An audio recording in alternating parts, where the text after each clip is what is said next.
Hello students, स्वागत है आपका pi classes bye Sachin Malik में। आज हम शुरू कर रहे हैं चैप्टर 1 की सेकंड वीडियो। क्या था हमारा चैप्टर 1?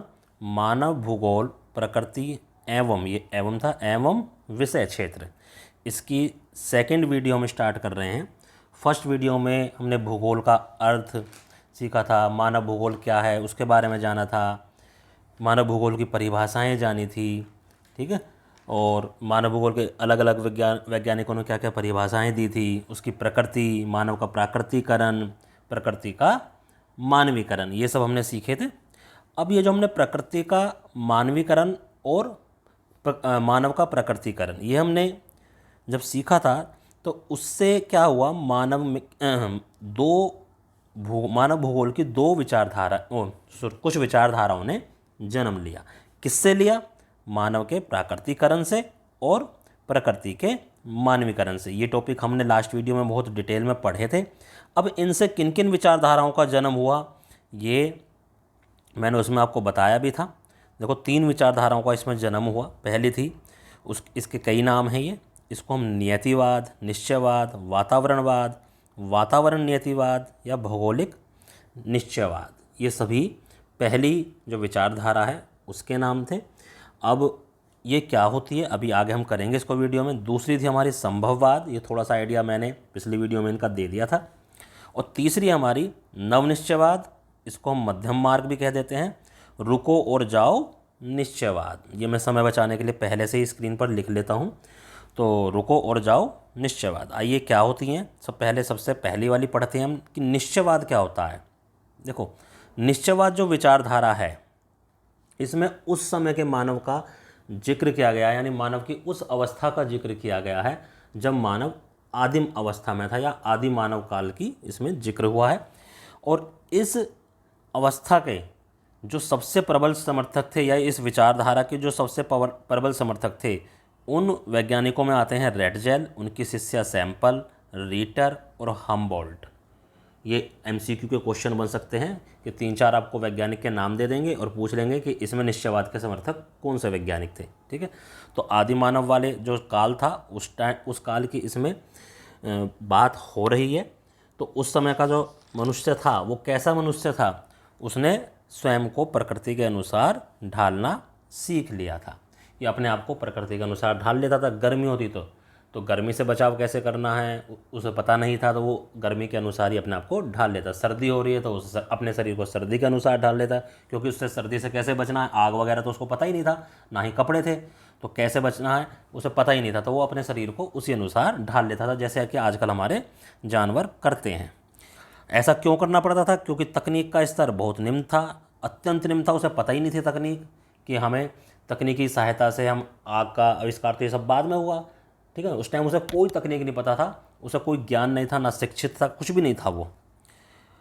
तो मानव विकास उस समय पे कम हुआ था, मानव विकास। अब अभी आगे हम पढ़ेंगे, एक चैप्टर मानव विकास के ऊपर पूरा है। तो बस अभी आपको ऐसे ही समझ लो कि मानव विकास यानी मानव का जो डेवलपमेंट था वो बहुत कम था, उसकी सोच उतनी विकसित नहीं थी कि वो प्रकृति की मार को झेल सके, या प्रकृति के द्वारा जो प्रचंड प्रकोप दिखाती थी प्रकृति, उससे अपना रक्षण कर सके। उसे पता नहीं था इतना, वो प्रकृति की ही सुनता था, ठीक है। उसने अपने आप को प्रकृति के आगे सरेंडर कर रहा था। प्रकृति की प्रचंडता से डरता था, जैसे भूकंप वगैरह आ जाता था या कोई बाढ़ आ जाती थी, तो इस चीज़ को प्रकृति की प्रचंडता मानता था, उससे डरता था। वो प्रकृति की पूजा भी करता था कि ताकि प्रकृति अपना प्रचंड रूप ना दिखाए। अगर उसे नदी वगैरह में पानी पीना होता था तो पहले हाथ जोड़ता था कि हे, शुक्रिया अदा करता था प्रकृति का कि तुमने हमें पानी पीने के लिए दे रखा है, इसलिए आपका शुक्रिया अदा, ठीक है। वो पूर्णतया अपने हर कार्य के ऊपर किस पर निर्भर था? प्रकृति पर, यानी अपने भोजन के लिए भी वो प्रकृति पर निर्भर था। प्रकृति जो उसे फल फ्रूट वगैरह खाने को दे देती थी, वो उसी में खुश रह लेता था, और इसीलिए वो एक स्थान से दूसरे स्थान से भटकते रहते थे भोजन की खोज में, क्योंकि मेन उस टाइम पर काम क्या था? सिर्फ अपना पेट भरना, ये मानव का मुख्य उद्देश्य उस टाइम पर था। तो कहने के सब अगर हम कह सकते हैं दूसरे शब्दों में कि पूर्णतः मानव जो है प्रकृति पर निर्भर था, यानी प्रकृति का दास था। वो प्रकृति का उस समय गुलाम बना हुआ था। प्रकृति से बाहर वो ना कुछ सोच पाता था। जो नेचुरल वे में उसे मिला हुआ था, उसी में उसने संतोष कर रखा था। सिर्फ भोजन करके पेट भरना ही उसका मुख्य उद्देश्य था, दूसरा कोई उद्देश्य उस समय नहीं था। अब क्या हुआ, अब धीरे धीरे समय बदला, मानव का विकास भी हुआ और तकनीक का विकास भी हुआ। तकनीक के विकास की सहायता से मानव ने अपना विकास कर लिया, जिससे एक नई विचारधारा का जन्म हुआ और उस विचारधारा का नाम है संभववाद। पॉल डी व्लास, ये फ्रांसीसी वैज्ञानिक, मैंने पहली वीडियो में बताया था, ये इसके प्रबल समर्थक थे। उन्होंने निश्चयवाद वाली विचारधारा को खारिज कर दिया, क्योंकि ऐसा कुछ नहीं था, ये गलत है। तो धीरे धीरे तकनीक का विकास हुआ, मानव शिक्षित होता गया। अब हुआ क्या, जब तकनीक का जो विकास हुआ तो इस तकनीक की सहायता से मानव ने अपना भी विकास कर लिया। जैसे मानव ने अपने लिए घर बनाना सीख लिया, रेलवे ट्रैक बिछा लिए, ठीक है, और स्वास्थ्य का पता चल गया, बीमारियों से बचना, कौन कौन सी दवाएं हमें खानी है, ये सब चीज़ उसे पता चल गई। तो इस तरह से मानव ने अपना डेवलपमेंट कर लिया और इस तकनीक की वजह से ही मानव अब प्रकृति का गुलाम नहीं था, ना ही वो प्रकृति से डरता था। बारिश आ रही है तो आने दो, उसे पता है बारिश से बचना कैसे। अब छाता बना लिया आपने तकनीक का विकास करके, घर बना लिए हैं, घरों के अंदर रह लेता है। ठंड पड़ रही है तो उसने आग का आविष्कार कर लिया था, हीटर वगैरह बना लिए हैं, तो वो ठंड से बच सकता है क्योंकि अपना डेवलपमेंट वो कर चुका है। गर्मी पड़ रही है तो एसी, कूलर, पंखे आजकल उसके पास थे, ठीक है। तो अब क्या था, प्रकृति को स्वयं के अनुसार ढालना सीख लिया था इसी तरह से उसने, ठीक है। जब गर्मी पड़ रही है, पड़ने दो, कोई बात नहीं, हमने कूलर बना लिए हैं, हम कूलर की सहायता से आपकी गर्मी से बच सकते हैं। यानी वो प्रकृति से स्वतंत्र होकर रहने लगा, प्रकृति के ऊपर निर्भर नहीं था वो। अब उसमें तकनीक की सहायता से इतनी क्षमता आ गई थी कि वो प्रकृति में परिवर्तन करने की क्षमता रखता है, प्रकृति में वो परिवर्तन भी कर सकता है। जैसा आपने सुना होगा आजकल कृत्रिम बारिश भी करा दी जाती है, ठीक है, जहाँ बारिश नहीं होती। तो इतना डेवलप हो चुका है मानव, वैज्ञानिक इतने डेवलप हो चुके हैं तो कृत्रिम बारिश भी करा सकते हैं।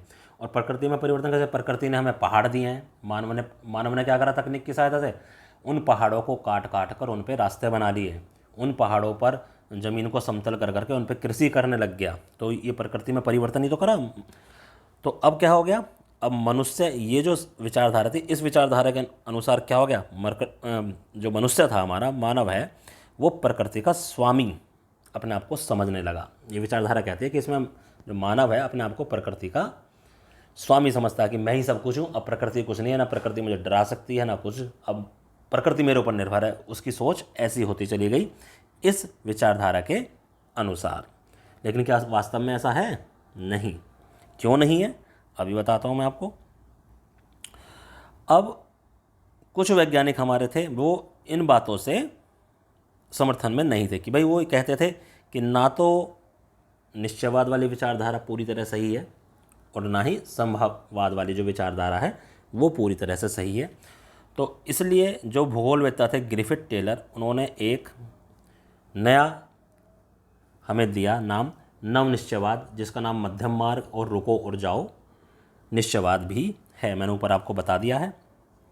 इन्होंने क्या कहा कि नहीं, ऐसा नहीं है, ना तो मनुष्य पूरी तरह से प्रकृति का गुलाम है और ना ही वो पूरी तरह से प्रकृति का क्या है, स्वामी बन पाया है। अभी मैं इसको आपको एग्जाम्पल दे के बताऊँगा क्या होता है, लेकिन पहले देख लेते हैं इसमें क्या कहा इन्होंने कहा कि इस संकल्पना के अनुसार मानव ना तो नितांत नियतिवाद है, यानी पूरी तरह से नियतिवाद भी सही नहीं है, और ना ही नितांत संभववाद भी पूरी तरह से ठीक नहीं है। ये दोनों क्या थे हम ऊपर समझ चुके हैं।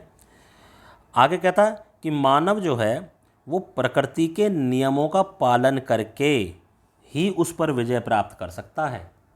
ऐसा नहीं है जो प्रकृति ने अपने लिए कुछ नियम बना रखे हैं, अगर उनका नियमों का पालन करके चलेगा तो प्रकृति पर विजय प्राप्त कर सकता है, अन्यथा मानव को मुंह की खानी पड़ेगी।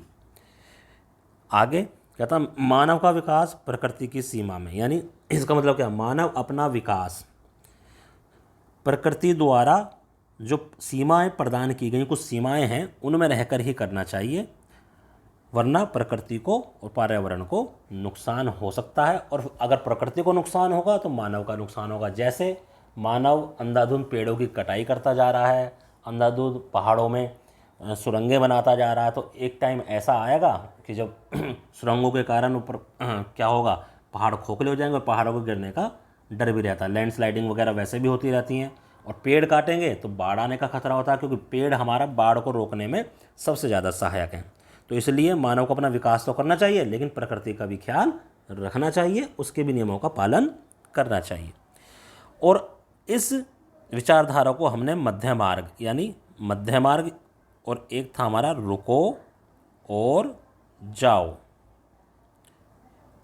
ये नाम दिया। मध्य मार्ग हमने क्यों कहा, क्योंकि ये नियतिवाद और संभववाद के बीच की विचारधारा है।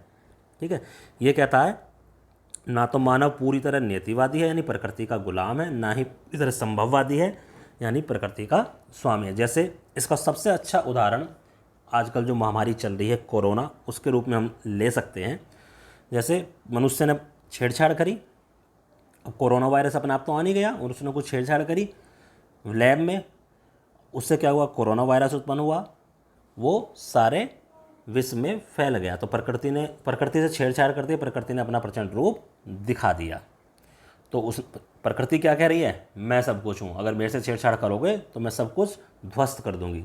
लेकिन मानव ने भी तकनीक की बहुत ज्ञान प्राप्त कर लिया। तो मानव ने क्या करा, ठीक है, शुरू में प्रकृति ने अपना प्रचंड रूप दिखाया, फिर मानव ने, अब वैज्ञानिक हमारे बहुत ज़्यादा हैं, अच्छी अच्छी खोज कर रखी है उन्होंने वे खोज में लग गए कि इसका इलाज क्या है। धीरे धीरे अब देखो वैक्सीन आनी शुरू हो गई हैं, कुछ अभी भी डेली डेवलपमेंट चल रही है, हो सकता है थोड़े समय बाद इसका इलाज भी आ जाए। तो मानव भी शक्तिशाली है और प्रकृति भी शक्तिशाली है। तो ना कोई किसी का गुलाम है, ठीक है, ना कोई किसी का स्वामी है। तो इसी को मध्य मार्ग कहा गया कि भाई थोड़ा सा नियतिवाद ले लो, थोड़ा सा संभववाद ले लो, और उसको मिलाकर एक हमने नई विचारधारा बना दी, जिसका नाम दिया नव निश्चयवाद। इसमें रुको और जाओ क्यों कहा गया है इसको, देखो ट्रैफिक सिग्नल पर आपने एक रेड लाइट देखी होगी, एक येलो देखी होगी और एक ग्रीन देखी होगी। रेड लाइट का मतलब क्या होता है, स्टॉप, इसका रेडी, यही होता है ना, और ग्रीन का मतलब गो। तो रुको और जाओ क्यों कहा गया, इन्होंने ग्रिफिथ टेलर ने कहा कि प्रकृति के नियम को, स्टॉप यानी पहले प्रकृति के नियमों को समझो, प्रकृति के नियम क्या हैं, कब वो बारिश लाना चाह रही है, कब वो अपना प्रचंड रूप दिखाती है, किन कारणों से दिखाती है, सारे उसके नियमों को समझो। और जब आपको वो समझ में आ जाएं, प्रकृति के नियम समझ में आ जाएं, तो आप तैयार हो जाओ। ठीक है, अपना आप ही अपनी तैयारी कर लो और फिर गो, फिर जाओ जो आपको काम करना है। ठीक है, इसलिए इसको रुको और जाओ विचारधारा भी कहा गया है। तो उम्मीद करता हूँ ये भौगोलिक विचारधाराएं आपको तीनों अच्छे से समझ में आ गई होंगी। चलिए अब नेक्स्ट टॉपिक करते हैं हम अपना, समय के गलियारे से मानव भूगोल। ये आपकी नेक्स्ट टॉपिक है। इसमें हम क्या समझेंगे कि मानव भूगोल के क्रमिक विकास की अवस्थाएं, कि जो मानव भूगोल का विकास कैसे कैसे हुआ धीरे धीरे। देखो हमने अब तक हमने क्या पढ़ लिया कि सबसे पहले भौतिक वातावरण था हमारे पास। उस भौतिक वातावरण में क्या होता था, मनुष्य प्रकृति के ऊपर निर्भर रहता था और मानव का प्राकृतिकरण उसमें हुआ। इस मानव के प्राकृतिकरण की वजह से क्या हुआ, नियतिवाद विचारधारा का जन्म हुआ। और इस क्योंकि मानव प्रकृति के ऊपर निर्भर रहता था, अपने आप को प्रकृति के अनुसार ढाल लेता था या प्रकृति के अनुकूल वो अपने आप को बना लेता था। ठीक है, ये हमने पढ़ा। धीरे धीरे से समय चेंज होता गया, मानव के पास तकनीक आई। उस तकनीक की सहायता से इस भौतिक वातावरण का प्रयोग करके मानव ने अपने लिए मानव जनित वातावरण बना लिया, जिसमें घर हैं, गांव हैं, नहर हैं, परिवहन के साधन हैं, वो सारे उसने तकनीक की सहायता से बना लिए। अब इस विचारधारा का आदमी नहीं रहा, ये पहले की बातें हैं। फिर धीरे धीरे मानव समय के साथ साथ मानव में चेंज हुआ। अब चेंज होकर उसने तकनीक प्राप्त कर ली, तकनीक प्राप्त करने से उसने मानव जनित वातावरण बना लिया। और जब मानव जनित उसने वातावरण बना लिया तो उसने प्रकृति को अपने अनुसार ढालना सीख लिया। और क्या हुआ, उससे प्रकृति का मानवीकरण होना शुरू हो गया। अब जब प्रकृति को मानव ने अपने अनुसार ढालना शुरू करा तो इस विचारधारा को कहा गया संभववाद। और क्योंकि मानव अब उसके अनुरूप नहीं ढलता था, मानव प्रकृति को अपने अनुरूप ढाल लेता था, यानी प्रकृति का रूपांतरण कर लेता था अपने अनुसार, उसको कहा गया रूपांतरण। ठीक है।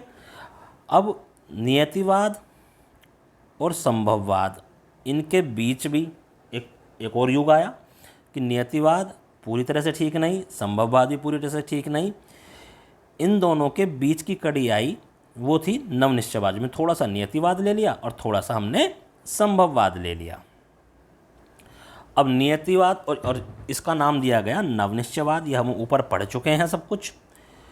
इसमें क्या हुआ, इसमें मानव ने कभी थोड़ा सा अनुकूलन कर लो, ठीक है, और थोड़ा सा रूपांतरण कर लो। ठीक है। तो यानी कि मानव ने इन दोनों के बीच अब समायोजन करना सीख लिया कि भाई पूरी तरह से प्रकृति पर भी निर्भर मत रहो और पूरी तरीके से ये भी मत कहो कि हम प्रकृति के स्वामी बन चुके हैं। आइए इस सब ये जो हुआ, ये यहाँ से लेकर और यहाँ तक और ये बीच की, ये ऐसा नहीं है कि एकदम से हो गया, इसको बहुत समय लगा, हजारों वर्ष लगा। कब से शुरू हुआ है? जब मानव आदि मानव के रूप में था, और आदि मानव से लेकर आज तक के युग की बात हो रही है। इसमें कई वर्ष और कई साल लग गए। ठीक है। तो आइए आपकी बुक में जो टेबल दी गई है, उस टेबल की हेल्प से मैं आपको समझाता हूँ कि ये सब कैसे कैसे चेंज हुआ धीरे धीरे, फिर आपको और अच्छे से ये सब कुछ समझ में आ जाएगा। आइए इस टेबल के अनुसार, ये बुक की ही टेबल है, इसको मैंने थोड़ा शॉर्ट फॉर्म में लिख लिया है। इस टेबल के अनुसार हम सब समझते हैं मानव भूगोल की अवस्थाएं। किस चीज़ की अवस्थाएं? प्रमुख अवस्थाएं उसके विकास की। तो देखो, सबसे पहले हम कहाँ से इसको स्टार्ट करते हैं?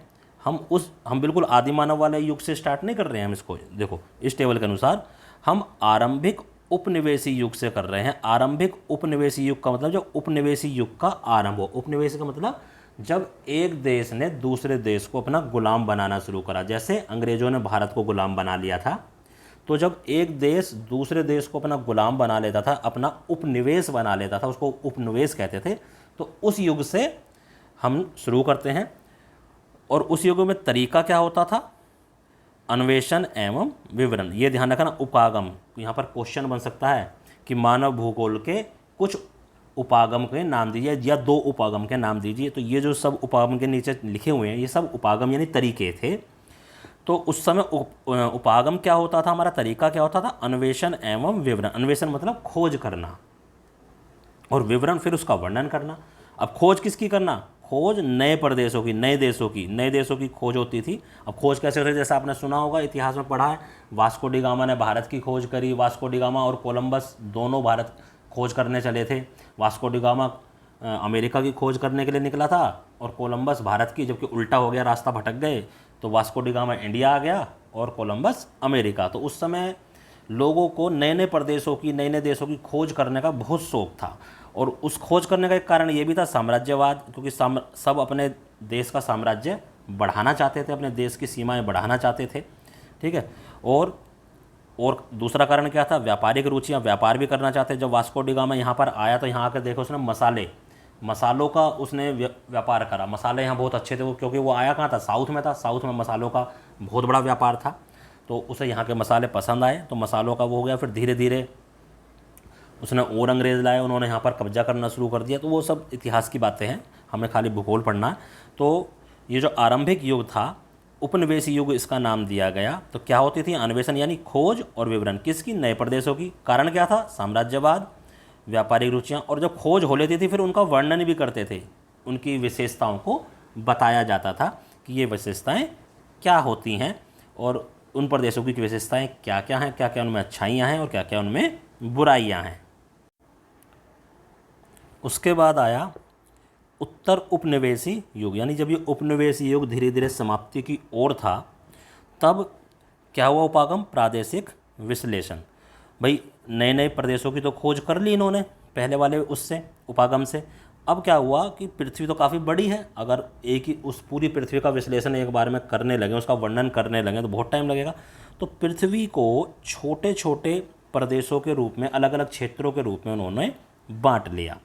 फिर जब उस प्रदेशों को अलग अलग भाग में बांट लिया, जैसे अब मान लो भारत ही है खाली, तो भारत कई राज्यों में बटा हुआ है, और पूरी जो पृथ्वी है कई देशों के रूप में बटी हुई है, तो ऐसे छोटे छोटे क्षेत्रों में बांट लिया उस टाइम पे।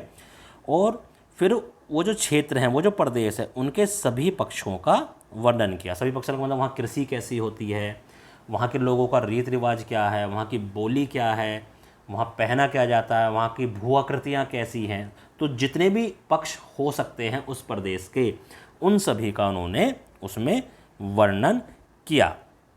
ठीक है। और इसके बाद क्या आ जाता है, इसके बाद आ जाता है हमारे पास 1930 का दशक, जब हमारे भारत जैसे देश में स्वतंत्रता संग्राम उस टाइम पर चल रहा था।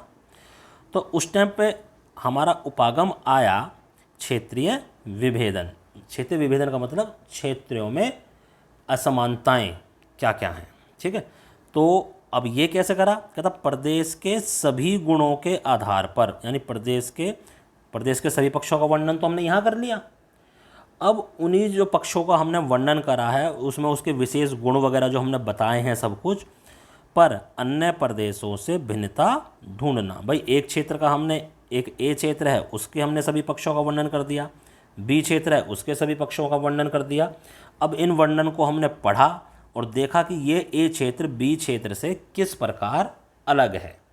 जैसे हमारे देश में समझ लो, हमारे यहाँ उत्तर भारत में ज़्यादा गन्ना बोया जाता है, थोड़ा वेस्ट साइड में चले जाओगे वहाँ गन्ना का, जैसे राजस्थान में गन्ना नहीं होता। तो ये क्षेत्र आपस में भिन्नता है। राजस्थान में रेतीला राजस्थान में रेत के टीले भी हैं, हमारे उत्तर प्रदेश में तो नहीं मिलते, दिल्ली में तो नहीं मिलते। तो इस तरह की क्षेत्रीय भिन्नता जो हैं वो विशेष गुणों के आधार पर की गई। अब इसके बाद दशक आया 1950 से 1960 का, लगभग ये 20-22 साल का वो आया। यहाँ क्षेत्रीय विभेदन हो गया। अब यहाँ क्षेत्रीय संगठन, यानी क्षेत्रों में आपस में संगठन, आपस में संधियाँ, आपस में सहयोग होने लगा। अब ये जो सहयोग हुआ ये किसके आधार पर हुआ, सांख्यिकी विधियों के आधार पर। देखो प्रदेश के गुणों के आधार पर हमने विभिन्न तो कर दिया, उनका भिन्नता तो कर दी। अब कुछ प्रदेश ऐसे होंगे जिनमें समानता होगी, कुछ प्रदेश ऐसे थे जिनमें भिन्नता होगी। जो जो समान एक जैसे प्रदेश थे उन्होंने आपस में संगठन होना शुरू कर दिया। और इसके लिए जो उन्होंने विधि का प्रयोग करा, सांख्यिकी विधियाँ, जो मीन, मोड, मीडियन, यानी माध्य, माध्यक, बहुलक वगैरह हमने पढ़ा था, उसका हमने प्रयोग करा और ये मात्रात्मक क्रांति इससे हमारी आई। अब इसका तुम एग्जाम्पल ऐसे समझ सकते हो कि जैसे हमारा देश में गेहूं की पैदावार काफ़ी ज़्यादा होती है। अब गेहूं की उत्तम जो क्वालिटी का जो बीज है वो कहाँ मिलता था, मैक्सिको में। तो अब भारत ने क्या करा, भाई ये कैसा बीज है, उससे पैदावार ज़्यादा होती है, तो भारत ने उस बीज को अपने यहाँ लाए और यहाँ की पैदावार बढ़ाई। तो पैदावार जब गेहूं की यहाँ पे बढ़ने लगी तो उन्होंने क्या करा, बाहर के देशों से आयात करना कम कर दिया, बल्कि अब निर्यात भी करने लगा। तो इस तरह से आपस में लोगों ने संगठन बनाया, एक जैसे विशेष गुणों वाले जो के आधार पर एक दूसरे के साथ संगठन बनाया, एक दूसरे का सहयोग करना यहाँ पर शुरू कर दिया। और इसी का उपागम का नाम दिया गया इन्होंने क्षेत्रीय संगठन। अब हुआ क्या कि इस वाले दशक में मनुष्य मात्रात्मक क्रांति में ज़्यादा उलझ गए। तो मात्रात्मक क्रांति की वजह से मानव को तो भूल ही गए, जबकि मानव भूगोल की बात हो रही है, मानव के विकास की बात हो रही है। तो अब आया 1970 का दशक। उसमें कहते नहीं भाई ऐसा नहीं चलेगा, मेन तो हम मानव विकास की बात कर रहे हैं। तो अब मानव विकास के लिए फिर 3 नई विचारधाराएं आई, जो उनको उपागम कहा गया, अभी नीचे बताऊंगा। तो इसमें क्या हुआ, मानव जो है सामाजिक और राजनीतिक रूप से अधिक प्रभावी होने लगा, उसकी सोच ज़्यादा विकसित हो गई, सामाजिक ज़्यादा हो गया, राजनीतिक ज़्यादा हो गया। अब ये विचारधाराएं क्या थी, आइए मैं बताता हूँ। ये 3 विचारधाराएं थी। पहली विचारधारा थी हमारी कल्याणपरक, या जिसको मानवतावादी कहा गया, यानी मानव के परोपकार के लिए जो आई। इससे क्या हुआ, शिक्षा में बढ़ोतरी हुई, मानव को शैक्षिक विकल्प ज़्यादा दिए जाने लगे, स्वास्थ्य में नए नए हॉस्पिटल खुलने लगे, ठीक है, नए नए अनुसंधान हुए, अनेक ऐसी बीमारियों पर मानव ने विजय पा ली जो जिसके से मृत्यु ज़्यादा होती थी। तो ठीक है, और मानव ने अपने लिए आवास बनाने शुरू करे, नए आवास, पहले कच्चे रहते थे अब पक्के बनाने शुरू करे, ठीक है। फिर धीरे धीरे हमारी डेवलपमेंट होती गई। तो ये मानवतावादी थी सारी की सारी, जो मानव के लाभ के लिए थी। और एक विचारधारा थी आमूलवादी, रेडिकल। इसमें किस पर काम हुआ, गरीबी पर, कि मानव को गरीबी से कैसे निकाला जाए।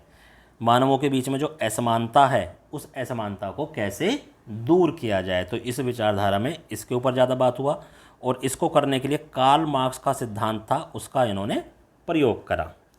एक आ गई व्यवहार वाली, एक दूसरे से व्यवहार अच्छा रखना, जिसमें इससे क्या हुआ, सामाजिक वर्ग पर जोर दिया गया और धर्म आधारित, धर्म इसमें विशेष हो गया। ठीक है, धर्म तो आपको पता ही है क्या होता है। तो सामाजिक वर्ग पर इसमें सामाजिक वर्ग पर जोर दिया गया और कैसे वर्ग पर, धर्म आधारित पर।